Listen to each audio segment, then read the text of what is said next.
Hey everybody, this is Northern Life. Thanks for being here on this Tuesday with Briggs LaSavage. I'm Ryan Haft. No Hunter McCullough today. We will talk about that in a little bit. But first off, executive producer Ben Reed is in the studio with us, and he was talking about how on Saturday he was more tired because it was more windy on Saturday. So he looked up some fact to say that apparently if you're out in the wind and there's some fact, health.com. I don't know how legit of a medical source it was, but I've never experienced being more tired from the wind. I don't know, have you? I mean, like, if you're out there for I think if it's windy and it's cold, it makes a difference in my opinion. Yeah. But like a hot wind, I don't know if it'd make necessarily a mental difference for me, but apparently there's physical and mental challenges that come with being outside in the wind. It is harder to walk around, you know. Yeah, true. You gotta avoid being blown down, so then you're putting more energy into your daily movements, I suppose. And I don't know. You were about to sneeze too, and you said, you looked up at the bright lights to make sure that didn't happen, and you did not sneeze. No, there's some truth to some of those little health myths. This one might actually be a fact that Ben told us, though. Next time it's windy, I'm going to be paying extra close attention to measuring my tiredness. I'm going to get one of those sleep monitors or something. Any doctors out there, please let us know if that's the case. Well, coming up today, we have almost made it to the 4th of July, so we're going to talk about where you can find the best fireworks displays, how you can best prepare for your vacation, and why fewer Americans are apparently grilling. Since he's not here, we're going to talk about where in the world Hunter McCullough is, as his mother sends us quite the video update from his vacation adventures. I've not seen this video yet, so I'm a little nervous to see what it is. It's not a bad one. Don't worry. Okay. Well, sadly, there is no blindfold to share today, but here's what you can expect to find next week. Ryan here put Hunter through a middle school level memory test as he tries to remember as many elements as he can on the periodic table. You might remember Hunter's story from back when he was in like middle school or high school. He had to take the periodic table test, and that was the one time he ever cheated by like asking his friend what one of the elements was, and it was all for a Diet Coke. So Ryan had to give him a second try on that, see how he could do. Checking to see how many he can remember. And we tried to help him later on in that story. We could not remember a whole lot either. Yeah. It was worthless. Stick around for next week to find that one. Well, I was scrolling through Facebook recently, and one user on there wanted to ask fellow Minnesotans what going up north meant to them. So Wes McCain mapped out a few lines across the state of Minnesota here, seeing what specific level allows you to say you're up north. And so, Briggs, I would ask you, since you're from the Duluth and I'm from the Twin Cities, did you grow up saying you'd be going up north? But since you're already up here, do you say you're going further up north? Because when I was in the Twin Cities, my grandparents had a place in Pequot Lakes, which was, pretty far up north. Is that by, where is that by Brainerd? Kind of by Brainerd, I believe. Yeah. But I always laugh when Twin Cities people say they're going up north and it is like Brainerd. I'm like, okay. You're like, I'm basically on that level already. To us. No, but I did say going up north, if you're going to like Ely or Grand Marais, I would still count that, even though you're being from Duluth. Lutzen or something? Yeah, up north. But it is funny when people have different, recollections as to what that means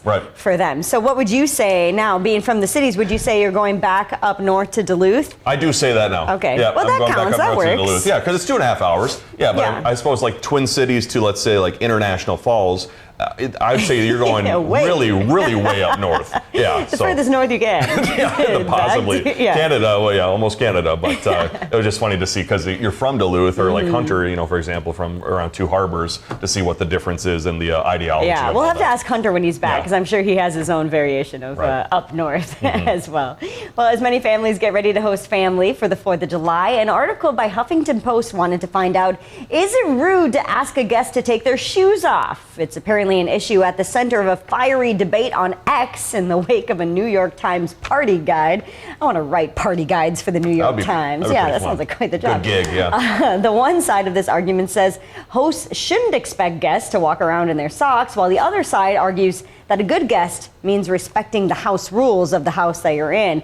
My mom was always someone who taught us to ask, people when we went over to their house. Well, that makes sense. Yeah, if you want us to take off our shoes, and then the person can say yes or no, and then you don't have to have it be like weird, like you're traipsing around their house, and then all of a sudden they're like, can you take those off?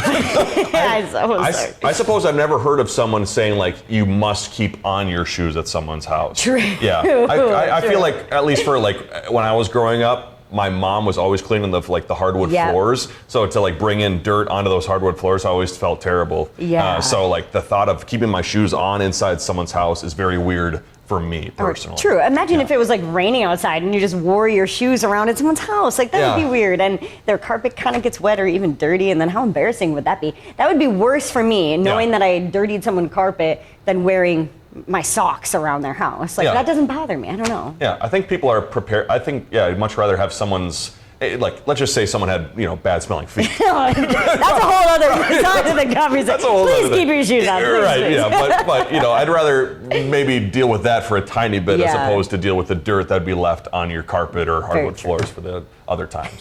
Well, for movie fans out there, the parent company of DVD rental vendor Redbox is apparently filing for bankruptcy. So Chicken Soup for the Soul Entertainment has disclosed they're nearly $1 billion in debt. They also owe apparently millions of dollars to several entertainment companies and have reportedly not been paying employees for about a week.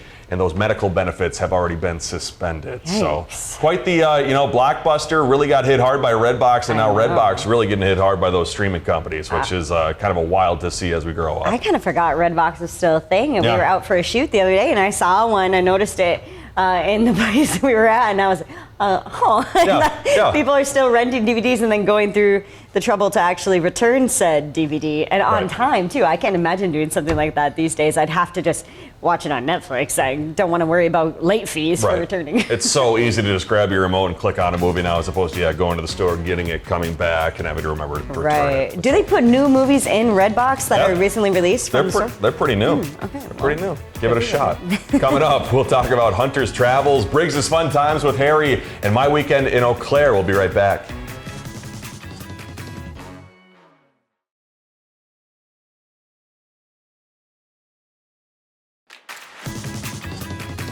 So at the end of our weekend, I opened up my Facebook Messenger on my personal account and found a few videos sent to me from Mrs. McCullough. And I knew Hunter was in Eveleth and Ely for some band gigs this past weekend. And so let's show you exactly what in the world Mr. Hunter was up to. And so I got a pair of them from Hunter's mother, and they both involve a little tiny pig. Aww. I believe this is in Ely. I could be incorrect. I know he was at the, they had a festival over the weekend. And so Hunter got to hang out with the little, Wilbur. Let's call him Wilbur. I don't know, that's his official name. Yeah, but from the whole Charlotte's Web. Oh, Charlotte's Web, that's right. Babe is the pig's name in Babe. Oh, right. Jeez, my bad. That's so cute. Oh my gosh, that is just a tiny little pig. Pet a little tiny baby pig. I have always thought having a little pig, or those big, huge pigs. Yeah. It'd be so fun to see one of those in person. I've always seen them at the state fair, the big ones in those little kennels where they are having the babies, and it's just the whole the miracle thing. Of, the miracle of life. Center. I'd love to pet one though. They're so cute. They do look very cute. Or you see those Instagram videos of teacup pigs. Yes. People having those in their homes. So cute. That would be cute to have one. And then we even got a viewer comment from someone who was letting us know what Hunter was also up to. Carolyn sent us a message to our Northern Life Facebook page saying the McCullough brothers performed for the residents and their families at Carefree Living in Ely, Minnesota. Oh, that is so nice. Yeah. I'm sure they just loved that concert. Hunter and Colton loved probably putting that on. Yeah. What a fun crowd that must have been. Must have been a really fun time.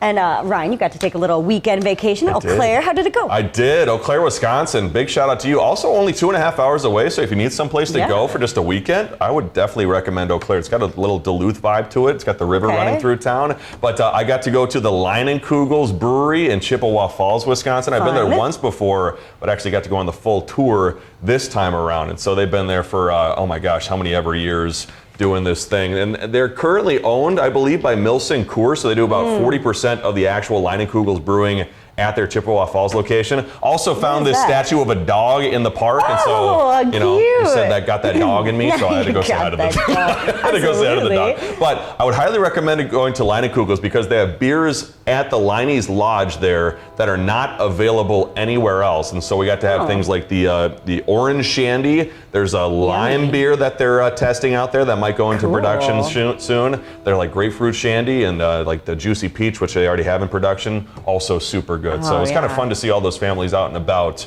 enjoying all the beer there too. Yeah, no kidding. And what an iconic brewery, not only for Wisconsin, but just like the nation. You know, you see people drinking a summer shandy really wherever you go in the summer, and people wait, you know, all season for that to come around again on the, on the taps. Good stuff. It was really interesting. Quickly, the history of it too. So since they have they brew it in Milwaukee and I believe Texas as well. I had to ask because they say they use the Chippewa water to make the beer. And so I said, how do you get the Chippewa water to the other places? And our tour guide said they have to do like science on it in the other locations to make it similar to the water they use in Wisconsin. That was a very reporter question of you to ask on the tour. These people are probably like, who's this guy? She said, I haven't been asked that question in years, so I felt pretty good about Wow, that. that's a good question.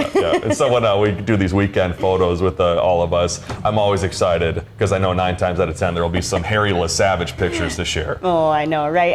Ryan asked me for photos of our weekend, and I didn't have any, but I had this photo to share of Harry taking a rest on our couch and looking like a little seal there or something. I don't Big know. old seal. And then this is from his little belated birthday celebration we did. My mom got those cute dog candles. There's like a tennis ball and a fire hydrant, and then he had his little breakfast toast. And CJ was trying to steal it from him? Yeah, CJ tried to snipe it. I don't know. And then Harry's like, what is this? This is for me? I do like that plate there. It says, you are special today. Is that what it says on Yeah, there? I feel like that's like a Northland family staple. Oh, I cool. feel like a lot of people up here have it. I don't know where it's from or what it is, but I think it's like a Swedish plate. Oh, I'll fun. have to ask my mom about it because I've seen it in like a lot of different houses around here. Just know you are special today. Yeah, absolutely. It's I love when that plate comes out because it's like your birthday or like maybe graduation or something. It's a You're like, special oh, I day. got this special plate. And then sometimes you just get this special plate like on a random Wednesday. You're like, oh man, I am special today, aren't I? I'm cool. Well, we all have a pretty similar way of speaking up here in the Northland, but our respective states have their own respective slang as well. According to bestlifeonline.com, here are the ones for Minnesota, Wisconsin, and Michigan. Minnesota's is for cute. I say that quite a bit. My grandma used to say, for cute, or for something. Oh, for Fill in the Pete's blank sakes. here. Yes, there's a good one. In Wisconsin, there's cripes. I've never actually heard someone use that. What was it? Is it Charlie Barons, who's the Wisconsin comedian? Yeah. He loves saying cripes. Oh, funny. Yeah, that's a good one. And then that's when maybe you're surprised or confused. And the Michigans, I'd never heard this one before. Fudgy. Yeah. Apparently, if you're a fudgy in Michigan, then you're a tourist in the northern lower peninsula or maybe on the Mackinac Island.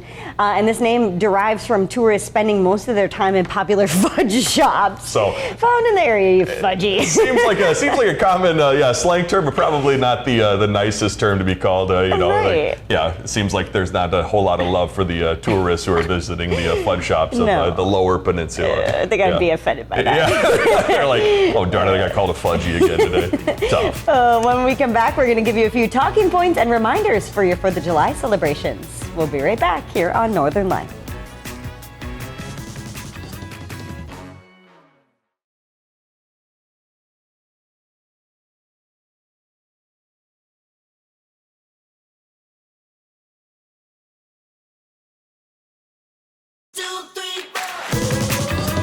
Welcome back, everybody. Competitive eater Joey Chestnut, who has been in our station before. That's true. He has been here. It was my favorite day, one of the favorite days of my morning show. He'll be celebrating the nation's birthday this week by doing what he does best. It's eating hot dogs. However, it's not going to be at the Nathan's contest in New York. Instead, the champion will be competing against some soldiers at Fort Bliss down in El Paso, Texas. And accepting that invite for the base's annual celebration, Chestnut wrote on social media, quote, "Bring me your best 4 eaters, and I will take them down combined." Obviously you will, Joey Chestnut. You train for this. These guys are just regular guys, are they not? I don't Probably know. some hungry soldiers, but taking on 4 of them. So what? I think the contest usually on the Nathan's hot dog eating contest is like 10 minutes to see how many you do. Okay. And he does like 60 around that area ever. So those soldiers each would probably have to put down about 15. Each. In 10 minutes, like that's a lot of hot dogs for a normal 1.5 person. a minute. Yeah. Sure. Yeah, I don't even want to know, honestly. Hot dog math here on Northern Life. Oh man, but, Is that on the 4th of July as well? I believe that thing he'll be doing is on the 4th of July. You know, he was not allowed to do the Nathan's one because he took the Beyond Meat deal So Nathan's was a little Shoot. upset about that. But that was always a 4th of July tradition in my household, watching Joey Chestnut annihilate some hot dogs. And wasn't he eating some tacos while he was here with us in studio? So he was up here for, fun. I believe, Fortune Bay's Indian taco challenge. And so I got to interview him back in like 2018 or 2019. And I was trying not to freak out or anything, but it was so nice meeting him. This is the most famous person I've ever interviewed. And he was a really nice guy too. He was. That was really fun. He was a genuine guy. Very cool. Well, not as many people will be firing up the grill apparently this 4th of July holiday. The grill business saw huge sales during the pandemic, but inflated meat prices are making consumers think twice now. People are still grilling, just maybe not buying new grills. According to the Hearth, Patio, and Barbecue Association, 80% of U.S. homeowners owned a grill or a smoker in 2023, which is up from 64% in 2019. I guess people really did want a new hobby when COVID came around. Experts say those grills will reach the end of their life cycle around 2025 or so, and so they think maybe sales should pick up around then. I have a grill, but it's just like one we got off Facebook Marketplace. Yeah, a basic one? Yeah, it's like a kind of big, but it's definitely been used and loved. So we'll probably be in the market for a grill, right around that 2025 time too, because there's nothing more fun than grilling on your grill. I think a lot of people are starting to like those flat top grills you see at the stores. Like the Blackstone type ones, or like the Weber, I forgot the name for it. But those are pretty popular on TikTok too. There's a lot of people that just specifically make things on there. Ooh, yeah, that would be tasty. It would be tasty. Gotta get into that.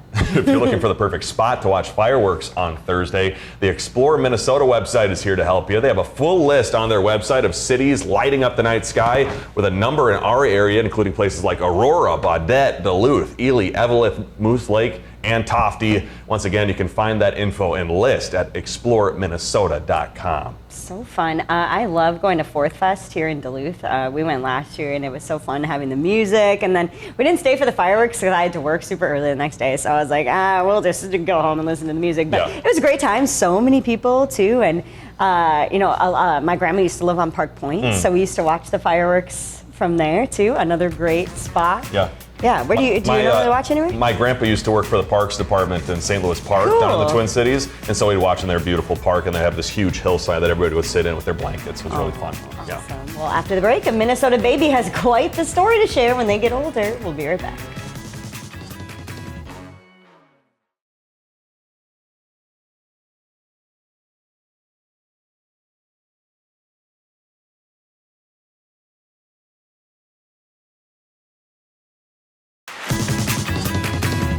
Welcome back. Also adding on to that quickly, apparently the thing Americans like doing the most before vacation is cleaning their house. So that way they come back to a clean house. I love that. That is a good feeling. There's nothing better. Or when you do your laundry before you leave, so you don't have a big, you have your vacation laundry when you come back, but you don't have like the huge mound that you would have had. More of it, So a pregnant woman in Minnesota couldn't make it to the hospital before her child was ready to enter our world. But thankfully, officers got there to help just in time. And funny enough, this is in St. Louis Park, and it's not the 911 call Officer Matty Turnquist expected that night. Theo made his big debut in the backseat of his parents' car, and everyone is doing just fine, we're told. Baby Theo's family also couldn't stress enough how grateful they were that the officers rushed into action like that. Yeah, no kidding. What a stressful situation, I'm sure, for the entire family, but so nice that the officers were able to jump in and, help make it a little less worrisome. I'm sure it's always, very stressful welcoming in a new baby, but I can't imagine in a parking lot. Yeah. Very stressful. Quite the story. And when we see you tomorrow, Rachel Hackbarth is back again with a product to help you clean both sides of your windows at the same time. Physics? What? I don't know. This is very interesting. Magnets? Okay. We'll judge the streak of this product and see how it works. Well, thanks for joining us. Have a great rest of your Tuesday. Find some time to throw a line, or just head outside to unwind. That's the life in the great North Woods. Hike or bike, whatever you like. Get out in the day, enjoy the night. Yeah, we got the life in the great North Woods. Yeah, we got the life in the great North Woods. Yeah, this is Northern Life.